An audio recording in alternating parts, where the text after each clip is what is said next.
যে নোবেল পুরস্কার বিশ্বের সর্বকালের সর্বশ্রেষ্ঠ সম্মান ও স্বীকৃতি, সেই পুরস্কার দেয়া হয় যার নামে এবং অর্থে। তিনি হলেন বিজ্ঞানী আলফ্রেড নোবেল। আলফ্রেড নোবেল একজন বিশ্ববিশ্রুত প্রতিভাশালী ব্যক্তি। তিনি সুইডেনে জন্মগ্রহণ করেন এবং আমেরিকা এবং রাশিয়াতে শিক্ষা লাভ করেন। তিনি উগ্র বিস্ফোরক কারখানার প্রতিষ্ঠাতা, নাইট্রোগ্লিসারিন ও বিস্ফোরক দ্রব্যের তিনি প্রথম আবিষ্কারক এবং ব্যবহারকারী।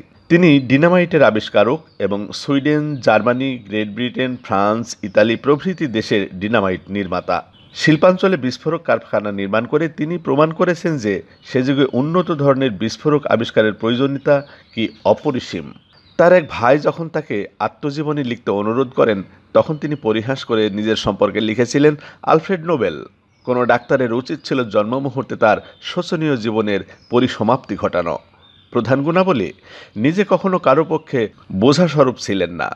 তিনি রীতিমতো নখ পরিষ্কার রাখতেন।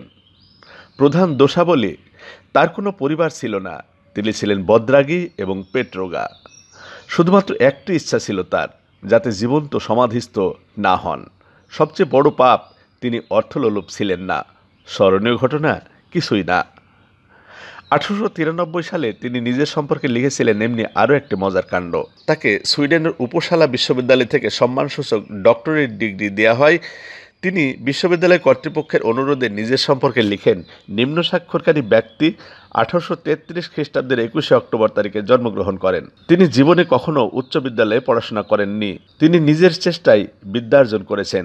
তিনি ফলিত রসায়নে নিজেকে আবিষ্কার করেছেন। 1884 খ্রিস্টাব্দ থেকে রয়্যাল সোসাইটির এবং society the engineers civil in Paris এর সদস্য। এছাড়াও পৃথিবীর অনেকগুলো ভাষায় তিনি দক্ষ ছিলেন। কিন্তু ব্যক্তিগত জীবনে নোবেল ছিলেন খুব খিটখিটে মেজাজের। বিস্তর ধন সম্পদের অধিকারী হওয়া সত্ত্বেও তার মনে কোনো শান্তি ছিল না।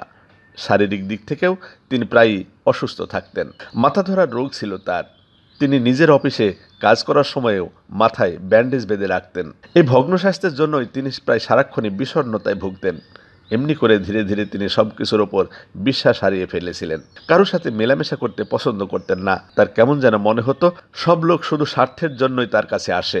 নোবেলের পিতা ইম্মানুয়েল কান্টও ছিলেন একজন বিজ্ঞানী। কাঠের আসবাবপত্র এবং কাঠের অন্যান্য জিনিসপত্রের তৈরি অত্যন্ত প্রয়োজনীয় জিনিস, যা আজকাল ব্যাপকভাবে ব্যবহৃত হচ্ছে, সেই প্লাইউড তারই আবিষ্কার।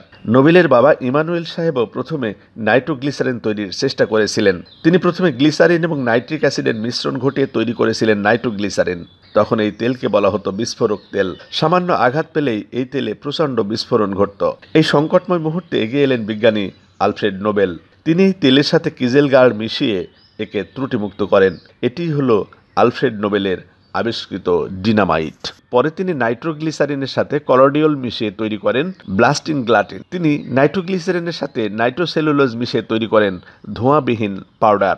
1865 সালে তিনি একজন জার্মান অংশীদারের সহযোগিতায় নোবেল অ্যান্ড কং নামে কোম্পানি প্রতিষ্ঠা করেন। পরে নোবেল তার বড় ভাইয়ের সহযোগিতায় বাকুতে একটি তেল কোম্পানি স্থাপন করেন। এই তেল কোম্পানি থেকেই নোবেল উপার্জন করেন প্রচুর অর্থ।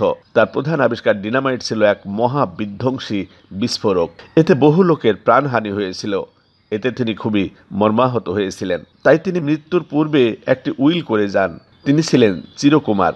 তার এই উইল অনুযায়ী প্রতি বছর তার নামে বিশ্বের শ্রেষ্ঠ জ্ঞানী তহবিলে তিনি $90 লাখ মূলধন রেখে যান। এই বিশাল অঙ্কের টাকার মুনাফা থেকে প্রতি বছর পদার্থবিদ্যায়, রসায়নশাস্ত্র, চিকিৎসাশাস্ত্র, সাহিত্য এবং শান্তির ক্ষেত্রে বিশ্বে যাদের শ্রেষ্ঠ অবদান রয়েছে তাদের পুরস্কৃত করা হবে।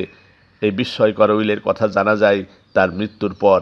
মহাধ্বংসকারী বস্তু ডিনামাইট আবিষ্কার করে তিনি যে প্রচুর অর্থ উপার্জন করেছিলেন তার সমস্ত কিছুই তিনি দান করে যান সৃষ্টির জন্য। উইল অনুসারে তিনি এই পুরস্কার দেওয়ার ভার বিভিন্ন প্রতিষ্ঠানের উপর ন্যস্ত করে যান। পদার্থ এবং রসায়ন শাস্ত্রের ভার পড়ে স্টকহোমের বিজ্ঞান একাডেমির ওপর। সাহিত্য পুরস্কারের দায়িত্ব দেন সুইডিশ একাডেমি। চিকিৎসা শাস্ত্রে পুরস্কারের ভার পড়েছিল ক্যারেলিন মেডিকেল ইনস্টিটিউটের ওপর। আর শান্তির জন্য পুরস্কারের ভার দেওয়া হয় নরওয়ের পার্লামেন্ট কর্তৃক নিয়োজিত 5 সদস্যের একটি কমিটির ওপর।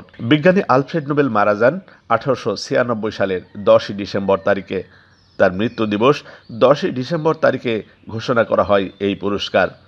পুরস্কারপ্রাপ্ত ব্যক্তিকে দেয়া হয় একটি মোটা অঙ্কের চেক, নোবেলের প্রতিকৃতি অঙ্কিত একটি সোনার মেডেল এবং একটি সার্টিফিকেট। তিনি মরেও অমর হয়ে আছেন। বিশ্বের মানুষ চিরদিন তাকে শ্রদ্ধার সাথে স্মরণ করবে।